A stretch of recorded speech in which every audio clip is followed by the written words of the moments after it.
Hey, Knicks Nation, how you doing? This is Sincere from Sincere Knicks Fan 34. How are you doing? Oh man, I'm still in seventh heaven. We went out there and we went and did what we needed to do against the Orlando Magic. New York Knicks won 132 to 120. We did damage. We did what I was hoping and expecting. Number one, to win. And number two, we showed defensive tenacity throughout the whole game. I know that people are going to continue to talk about the idea that that the NBA Cup is more aggressive and it keeps teams more interested and keeps that level of competitiveness at an all-time high. That was not necessary for the New York Knicks and the Orlando Magic. We do have a straight up rivalry. We do. That we recognize to one another, Orlando and New York, that there's a rivalry. We recognize and they recognize that there's a greater chance we're going to see each other in the playoffs. And the idea is we take that challenge seriously, and so do they. So I want to say off the rip, I respect the Orlando Magic. And I believe the New York Knicks respect the Orlando Magic. I believe the Orlando Magic respect the New York Knicks, even though Bane had his little hang-up, whatever you want to call that, right? But the idea is the New York Knicks, they went and they did their thing. They played as a team. They moved with and without the ball. They shared the ball. They scored the ball. And I'm going to tell you exactly what was the key to the game when it came to the New York Knicks victory. And that key thing was a high percentage field goal percentage, right? They had high efficiency in their game in this particular game, right? So just to put this in perspective, the New York Knicks shot 60% from the field. They shot 35% as a team from behind the three-point line. They shot 74% from the free throw line. And that's including Mitchell Robinson shooting 50% from the line, right? And at times I felt they were intentionally trying to put my man Mitchell Robinson on the line. And we still maintained a 74% free throw percentage. Not bad, right? 8 offensive rebounds as a team. 33 defensive rebounds as a team. 28 assists, right on par with the way the New York Knicks and Mike Brown wants to play. 9 steals. This seems to be starting to become a trend. 9 steals seems to be a thing right now. 7 blocks as a team. 12 turnovers. And I've talked to y'all about the idea that the Knicks, in my opinion, that it's a better thing for success if we keep our turnovers between, or I should say at least beneath 13 or less. As long as it's 13 or less turnovers a game, we seem to have that as a nice recipe for success.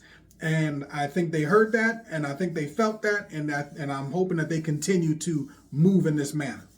So 12 overall turnovers, and man, they were passing the ball. They were passing the ball very, very well. There was a couple of passes that Josh Hart, man, I was like, man, this is looking incredible. And Mikal Bridges, man, his finishing ability, Josh Hart's finishing ability, Mitchell Robinson, well, we already knew he can finish at the rim. You know what I'm saying? That was never a question. It was always at the free throw line. But everybody really, really seemed to lock in on being able to be efficient. You know what I'm saying? And we really pulled that off. OG Anunoby really did his thing out there. 24 points, 6 rebounds, 3 steals, 61% from the field, 75% from the three-point line. Very efficient. Karl-Anthony Towns, 29 points, 8 rebounds, 1 block, 50% from the field, 90% from the free throw line. Doing damage as always. You know what I'm saying?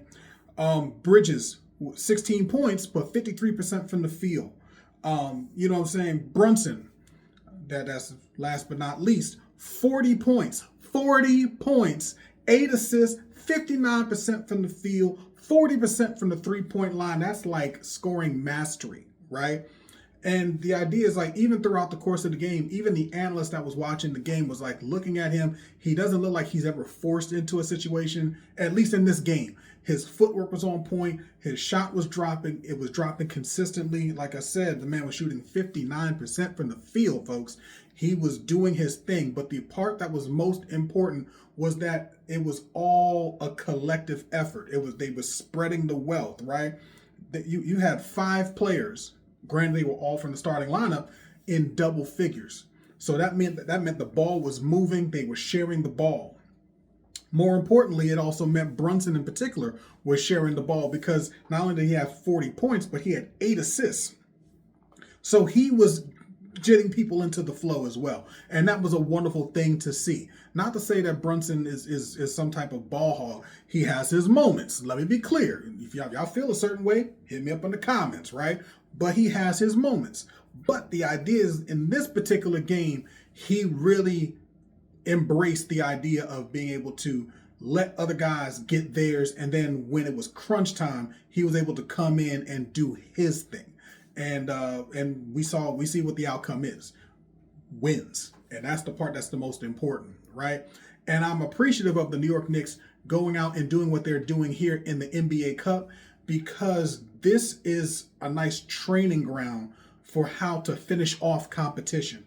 I like the idea that they are being more involved in getting everybody involved, playing collectively, defensively as well as offensively, that they're rebounding, sharing the ball, moving their bodies, moving the ball, and working together as a unit. It's a wonderful thing.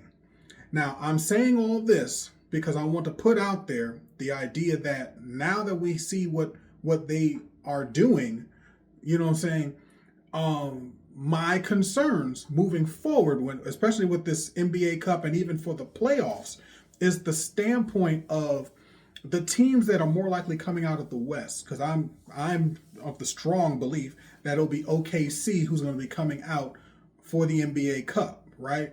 You know, so the idea is they are a team that's incredibly deep. The New York Knicks, in the beginning of the season, were incredibly deep. But right now, we don't have Miles McBride. We don't have Deuce, and we don't have Landry Shamet. So my concerns are the idea that, yes, we as a team are going to do damage, but when it comes to the NBA Cup, and let me be clear, I'm not saying that it's going to be a wash that we can't win. I'm a sincere Knicks fan. Check the name, right? So the idea is, I still believe we have a fighting chance. But this is what my concern is moving forward, is the idea that we need to learn how to continue to utilize our bench so that our starters don't get burnt out. That was the whole point of why Mike Brown is even with the Knicks and Mr. Tom Thibodeau is no longer with the Knicks.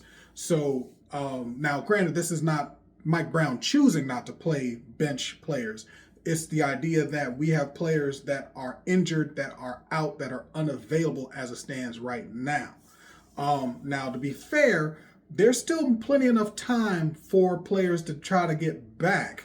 You know what I'm saying? I don't know if it's going to be necessarily against our finals people, you know what I'm saying, in this NBA Cup. But the idea is, overall, looking at the whole process, looking at things moving forward, understanding that the New York Knicks can do better in terms of trying to utilize their bench more. And I think that with that understanding put in place, that pushing for that will be a better thing as the season goes on, as we move into the playoffs. And I think the NBA Cup is a good stomping ground, a good practice facility to try to implement such mindsets and concepts. So we'll see. Something else that I also said, or something I also thought about that I think is also important, is the idea that I love the fact that the New York Knicks did not settle for threes. We did not settle, and I love that. You know what I'm saying?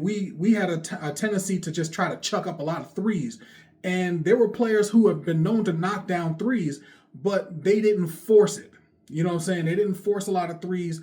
I saw Cat taking people to the basket. I saw even Jordan Clarkson, whose shot has not been dropping, who wisely goes and takes people off the dribble and tries to make easier, better, more higher efficiency plays to try to finish off and score points. So I like the idea of a level of wisdom that they're taking on, you know, a certain level of maturity and not just getting focused on just hacking, just throwing up a whole lot of wild threes, and then it creates open court opportunities. Because yes, we pick up the pace, but we control the possessions by not having these wild chase outs and run outs, especially when you talk about a team like Orlando, you know what I'm saying, or Indiana, who they vibe off of that up tempo kind of situation. So I like the fact that they have really kind of clamped down on shots that they know that they can take versus, is this a shot that's a good shot, or is this a good shot, or am I going to give up my good shot so that my teammate can have a great shot? And that's the thing that I think is starting to come along as the New York Knicks are recognizing what's a good shot versus what's a great shot, and what puts us in a better position so that we're not putting ourselves out of position and getting to a place where we're taking cheap fouls and we're breaking our own momentum. And that is where I think the true growth of a championship team comes from, is understanding and recognizing what they should and should not do to help them to ultimately win games and hopefully win a championship. With all that being said, that's my thoughts overall. We'll see how things unfold moving forward. And I'm expecting my New York Knicks to really challenge anybody who's out there for the NBA Cup. And I think they really want to win that thing, to send a message not only to the NBA, but to any of the teams, both in the East and in the West. We're coming, and we don't take this lightly. You know what I'm saying? So with that, I'm going to wrap up and say, if you haven't already, please like, share, and subscribe. Let's make this thing happen, people. We can do it, right? So let's do that thing. Let's make this thing happen. I appreciate y'all time. The deal basically is I will see you next time. We're going to talk more about this after this NBA Cup, and we'll see what's up from there. Y'all have a good day. Let's get it.